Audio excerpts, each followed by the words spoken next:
আপনি এখন যে আকাশ দেখছেন, জানেন কি এই আকাশের ওপারে লুকিয়ে আছে এমন এক জগৎ যার কোনো শেষ নেই।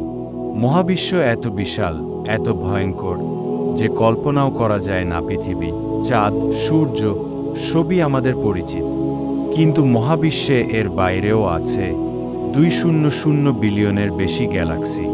প্রতিটি গ্যালাক্সির ভেতরে আছে কোটি কোটি তারা, গ্রহ, ব্ল্যাক হোল, আর আছে এক একটা পৃথিবীর চেয়ে হাজার গুণ বড় গ্রহ। এখন শোনো সবচেয়ে আশ্চর্যজনক বিষয়।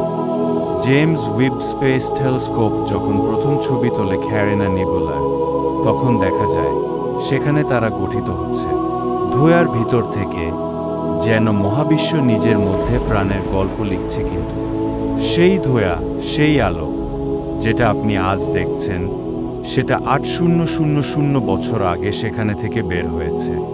মানে আপনি এখন যা দেখছেন তা আসলে অতীত মহাবিশ্বের সময়ও বেঁকে যায়, যেখানে 1 সেকেন্ড হতে পারে কারো কাছে 1 ঘন্টা। Time dilation. Einstein.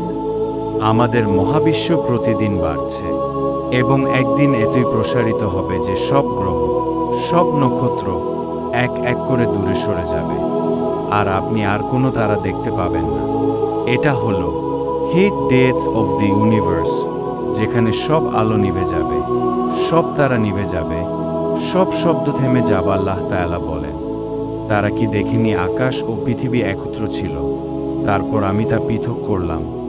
সূরা আম্বিয়া 3:0। আজকের এই আধুনিক বিজ্ঞানের সবচেয়ে বড় সত্য, বিগ ব্যাং, ব্ল্যাক হোল, মহাবিশ্বের সৃষ্টি, সব কুরআনের আয়াতে 100 বছর আগেই বলা হয়েছে। আপনি আজ আকাশের তারা দেখছেন, কিন্তু কি